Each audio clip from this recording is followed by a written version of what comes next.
嗱，今日咧我要介紹咧一本書，咁你估下呢本係咩書？俾5秒時間你估，5、4、3、2、1、0。OK，開估。係《各我小伙伴》嘅書喎，係咁嘅。今日咧嘅主題咧就係咧要介紹白熊啊，係咁嘅。我都有一啲公仔㗎喎，因為我好鍾意一個個生物。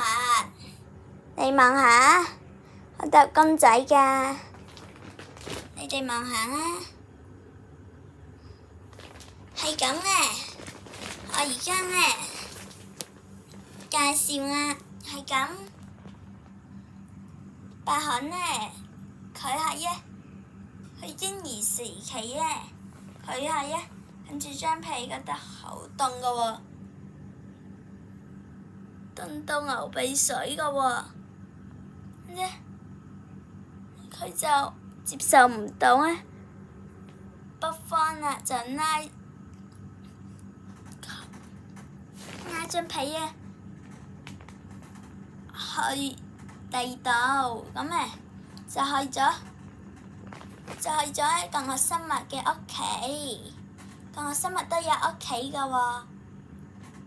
原來係咁，下面呢度就係佢嘅屋企嘅其中一忽，呢度都有張台啊，咁樣呢度都係一忽嚟嘅。係咁，呢度咧佢就畫畫啦，畫畫得好靚㗎喎。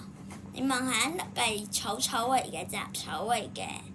咁雜草咧就喺邊度咧？俾你睇下，雜草就喺度啦。係咁，而家咧就講返之前先啊。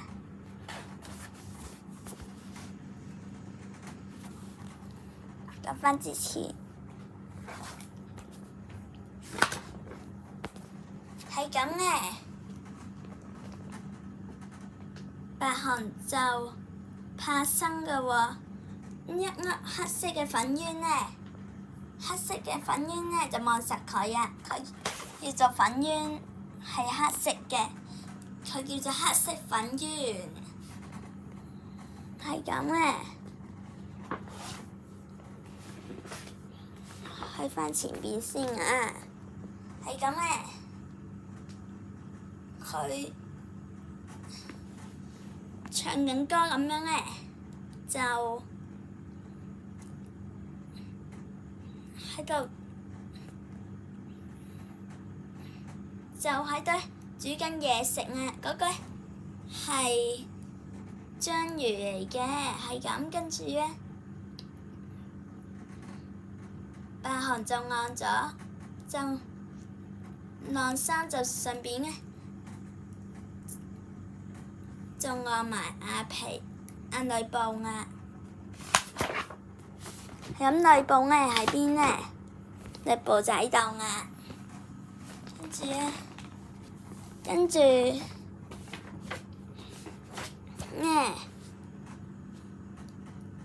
白熊佢都會清潔㗎喎。你望下，有時會擺一啲好大嘅嘢擺喺內部度嘅，咁樣我都有個好大嘅被，好大嘅內部，就喺度啊！噔噔噔噔，噔噔噔噔，就喺度啊！係咁嘅，擺返喺度先啊！係咁嘅，佢真係好大㗎。係咁嘅就板啦，係咁。佢嘅用法係咁多嘅，係咁。跟住仲有㗎喎，哇，好多啊！仲有，哇！你望下，個碟都係皮嘅花紋嚟㗎喎，都係內部嘅花紋嚟㗎喎。係咁得嘅。乜嘢？睇唔清添。如果你睇得清嘅話，你可以留言俾我喎。人呢個鹽啦，OK，咁呢度就講完啦。咁今日講嘅內容就講完啦。